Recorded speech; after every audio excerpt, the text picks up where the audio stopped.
We spoke of various ways in which words are brought into the English language, including borrowing, coining, or reduction. An even more significant source of the words of English, however, is from morphological operations. New words are formed using morphological principles of English, and new words are formed by combining morphemes. I mentioned this briefly when I talked about word origins, and I mentioned derivation. So what are morphemes? I said before that words are the building blocks of language. It would probably be more accurate to say that morphemes are the building blocks of language. All of the things we would call words are made up of at least one morpheme, but the term morpheme also refers to some things that we wouldn't consider words. We wouldn't call the ed ending a word. We wouldn't call the s used to make a plural a word. How about the un in unhelpful? Is that a word? We use the term morpheme because it will include things like the un and the s ending, which don't really stand on their own as words. I've said that words have a phonological element, a grammatical role, can be identified contextually, have a meaning, etc. Much of these things are true about morphemes as well. Morphemes have a phonological element. Morphemes, in morpheme the grammar is significant. They play a role in grammar. They can be identified contextually. For example, if we heard the word dogs out of context, we wouldn't know whether the s there was possessive or whether it was plural. Are we talking about two dogs or are we talking about the dog's bowl? All words are made up of morphemes. Words can have more than one morpheme. How do we know that bat is one morpheme and not two?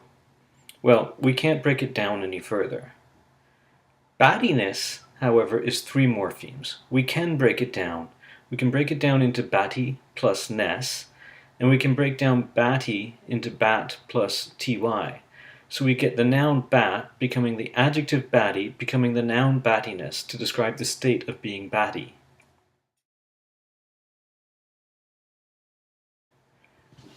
Morphemes are the smallest meaningful unit of language. Words are made up of one or more morphemes. Example, the word roses is made up of two morphemes.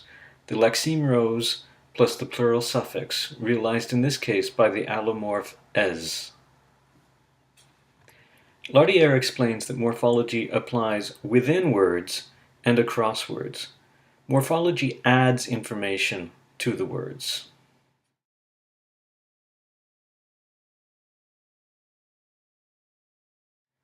For example, morphology adds information to the word cat. Cat becomes cats. And we'll be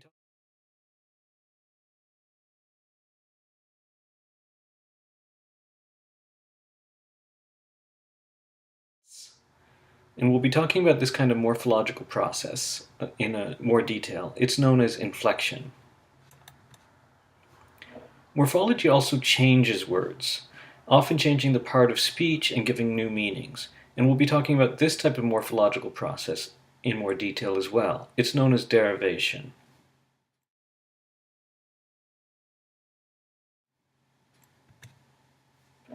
Morphology connects words, making them agree with one another, as in the sentence, he goes every day, as opposed to he go every day.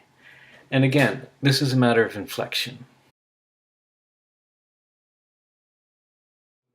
Finally, a definition of morphology: the branch of linguistics that is concerned with the relation between meaning and form within words and between words is known as morphology. So, what are the different kinds of morphemes? One very common kind and very important kind is lexemes. Lexemes carry most of the meaning, and most of lexemes can stand on their own. They can also serve as the roots of complex words that have more than one morpheme. Most lexemes are nouns, verbs, adjectives, or adverbs, and they have some kind of content.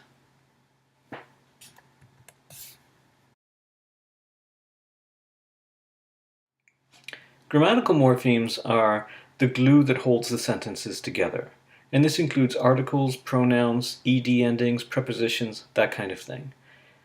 For example, the word the is a grammatical morpheme. It doesn't really make a lot of sense on its own. It doesn't really carry meaning on its own. It is there for a grammatical purpose. The suffix ment, as in government, is another grammatical morpheme. We add this to a stem as an affix and changes the meaning of the word. For example, the verb govern into the noun government.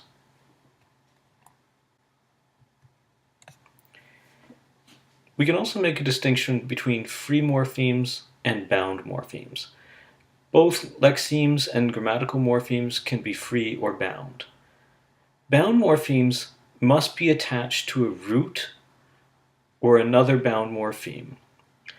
For example, in English, fur, in refer, confer, infer, or prefer are all bound lexemes. The rasp in raspberry is a bound lexeme. The ER in gagner is a bound lexeme. None of these can actually stand on their own.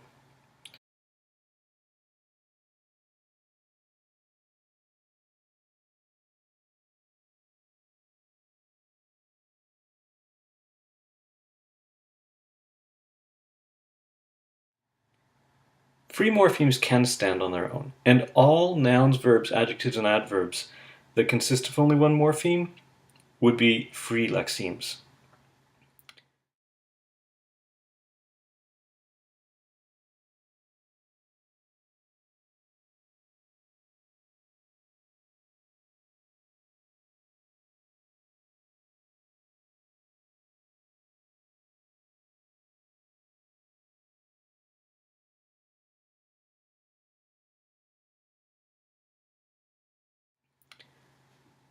Free grammatical morphemes would include things like function words such as the, a, an, pronouns, conjunctions. So free grammatical morphemes also exist.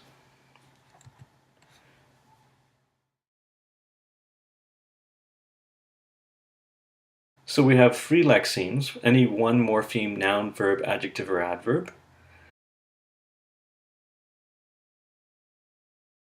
We have bound roots, bound lexemes, such as the rasp in raspberry or the fur in refer, confer, and prefer. We have grammatical morphemes, which would include determiners, prepositions, pronouns, and conjunctions. And then we have different kinds of bound grammatical morphemes, inflectional affixes and derivational affixes.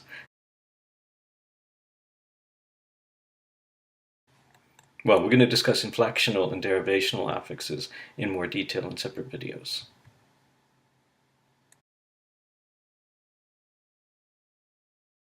An example of a free morpheme, a free lexeme, happy. Some examples of bound lexemes, the fur in refer, prefer, confer, and defer. Also the ER in gagner. Some examples of free grammatical morphemes. The, an, at, this, or that would be the determiners. The prepositions in, on, under, over. Pronouns he, she, we, me. The conjunctions for, and, nor, but, or, yet, or so. These would all be free grammatical morphemes. Some examples of bound grammatical morphemes. The plural marker would be an example of inflection. The ness on happiness would be an example of derivation. Let's try an exercise now to see how much we understand this. Divide the emboldened words in the poem on the next slide into individual morphemes. Identify whether each morpheme is free or bound, and identify whether a morpheme is a lexeme or a grammatical morpheme. And this is not going to be an easy task, but in order to accomplish it, you're going to need to understand what these different types are. So, first task, divide them into individual morphemes, break them down as small as you can break them. Next, identify whether the morpheme is free or bound. Does it stand on its own, or does it have to be part of another word? And identify whether each morpheme is a lexeme or a grammatical morpheme.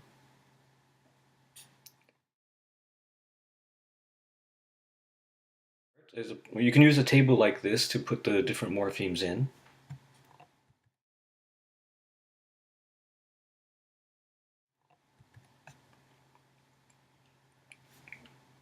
And here's the poem. It's A Dream Deferred by Langston Hughes. What happens to a dream deferred? Does it dry up like a raisin in the sun, or fester like a sore and then run? Does it stink like rotten meat, or crust and sugar over like a syrupy sweet? Maybe it just sags like a heavy load. Or does it explode? Take that poem and break them down into the individual morphemes and organize them on this table.